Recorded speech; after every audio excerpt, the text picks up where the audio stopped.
अपने पति की छाती में खंजर मारने वाली स्त्री कैसी रही होगी? भोजन में नींद की गोलियां मिलाने वाली सुला करके उसका मर्डर कर देने वाली सीमेंट भर देने वाली पत्नी कैसी रही होगी? बताओ जरा, इससे क्या सिद्ध होता है? सोचिए, एक पति जो अपनी पत्नी में समर्पित है। आप बताइए, हम आपके घर आए भोजन करने और आप हमें नींद की गोलियां मिलाकर सुला दें और हमें मार डालें। इसमें हमारा क्या कसूर है? उस लड़के का क्या कसूर था? वो तो पत्नी के हाथ का ना भोजन कर रहा था। उसे क्या पता था कि इस भोजन में जहर है, नींद की गोलियां हैं? उसे क्या पता था कि हमें सुला के हमारी छाती पर खंजर मार दिया जाएगा? मैं सवाल उस लड़की से नहीं सवाल मैं यह करता हूं कि उस लड़की की आखिर ऐसी बुद्धि हुई क्यों? मैं उस वेश पर जाता हूं, मूल पर, कि समाज की आज ऐसी बुद्धि क्यों हो रही है। आज वह लड़की है, कोई और लड़की है, कोई और लड़का है। लड़का भी परेशान करता है, वो भी मार डालता है, कई बार स्त्री को। क्यों? सवाल यह है कि आदमी हम सनातनी हैं। हम लोग ना चूहा को भी नहीं मारते, मच्छर को मारना पाप समझते हैं। सनातनी लोग गाय को रोटी निकालते हैं, कुत्ते को रोटी निकालते हैं। बोलो हाँ, हम चींटियों को आटा डालते हैं। सोचिए, जिस सनातन में चींटी का भी हम सम्मान करें, आटा डालकर हम मच्छर मारने को पाप समझे, उस देश में वो सनातनी यदि पति को मार डाले, पत्नी को मार डाले, तो बताइए, मैं सवाल करता हूं कि यह बुद्धि आई कहां से बनी? क्यों? कहीं ना कहीं जब आप सत्संग से हट जाते हैं, आप जब चरित्रहीन हो जाते हैं। वह लड़की क्या थी? चरित्रहीन हो गई ना, गैर मर्द के साथ घूम रही है। अपने पति को हटा दिया रास्ते से, ये गैर मर्द के साथ। अच्छा बताओ, सीता मैया रावण के साथ चली गई, चुरा के ले गया। रावण ने इतना लोभ दिया। रावण तो सोने की लंका का मालिक था कि नहीं? क्या बोलता रावण? सीता, तुम मेरी पत्नी बन जाओ, मंदोदरी तुम्हारे पांव दबाएगी। मंदोदरी रानी है लंका की, वो पांव दबाएगी। सोने की लंका थी रावण की। ऐसे आजकल की कुछ स्त्रियां तो रावण को देख ले तो कहे हमें ले चल, चुरा के हम तैयार हैं। आज तो खुद लोग भाग के उसके विमान में चढ़ जाएं। आज यदि रावण होता तो उसे चुराना ना पड़ता। ये कुछ स्त्रियां दौड़ दौड़ के चढ़ती उसके विमान में नहीं। लेकिन सोचो माता सीता के बारे में कि सोने की लंका में रहकर आ गई।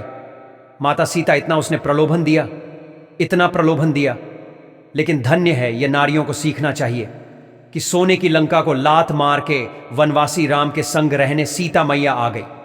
पति कितना गरीब हो, लेकिन नारी को कभी अपने पति का त्याग नहीं करना चाहिए।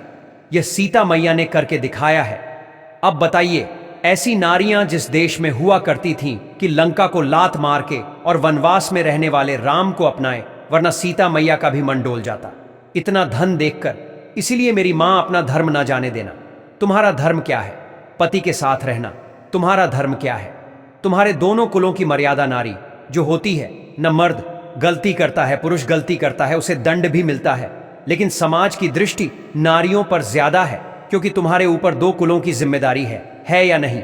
जिस पर जिम्मेदारियां, अब मुझे कोई भी शब्द बोलना होता है, मैं बड़ी जिम्मेदारी से बोलता हूं। कुछ भी नहीं बोल सकता ना मैं? आप कुछ भी बोल सकते हैं, क्योंकि आपका बोला हुआ हाईलाइट नहीं होगा। आपको बोला हुआ वो आपकी पर्सनल विचारधारा हो जाएगी, लेकिन मेरा बोला हुआ तो बड़ी बात हो जाएगी। इसीलिए आपको समझना चाहिए। समझना क्या चाहिए? कि हम सब अपने अपने शुद्ध का, सत्य का, मर्यादा का, धर्म का पालन करें। ये सृष्टि तब सुरक्षित रहेगी जब धर्म रहेगा। धर्म क्या है? शुद्धि सोच करो, लघु शंका। जाओ तो शुद्धि तो आज से कितने लोग मेरी बात को ध्यान से अपनाएंगे? शुद्धि का कौन कौन ख्याल रखेगा? क्या रखोगे? बताओ, बोलो मेरी माँ। धर्म क्या है? सोचो, हम लोग ना यज्ञोपवीत पहनते हैं। हम क्या पहनते हैं? जनेऊ। जन सुना? जनेऊ यज्ञ पवित। जानते हो, हम लोग यज्ञोपवीत पहनते हैं। हम लोगों को कितनी भी जोर की सुसु आए, जब तक कान में 3 बार लपेटे ना यज्ञ पवित, तब तक लघु शंका नहीं करते। सोचिए, हम लोग लघु शंका भी करते हैं तो एक धर्म के यज्ञो पवित्र में बंध के लघु शंका करते। मतलब हम लोग लघु शंका भी कर रहे हैं तो धर्म के बंधन में बंध के कर रहे हैं। बोलो हाँ, बैठ के करते हैं, खड़े होकर बैलों की तरह नहीं। आजकल के लोगों को यही अक्ल नहीं है कि लघु शंका कैसे करनी चाहिए। ये सब बताना क्यों पड़ रहा है? क्योंकि चीजें नष्ट हो गई, क्योंकि लोगों को ज्ञान नहीं है। पहले का मर्द, तुम्हारे दादा परदादा, नाना पर नाना जो थे, वो धोती पहनते थे। बताओ, पहले का पुरुष भी खड़े होकर लघु शंका करता था कि बैठ के बोलो। क्यों?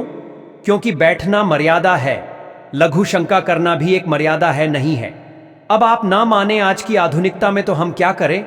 लघु शंका खड़े होकर नहीं करनी चाहिए। खड़े होके बैल जानवर करते मनुष्य हो ना। क्या हो आप लोग? क्या हो आप लोग? हाँ, तो मनुष्य कब बनोगे? जब मनुष्य का आचरण अपनाओगे। इसलिए आचरण पहला आचरण है। शुद्धि अपने को सदा शुद्ध रखो, तो बाहर से भी और भीतर से।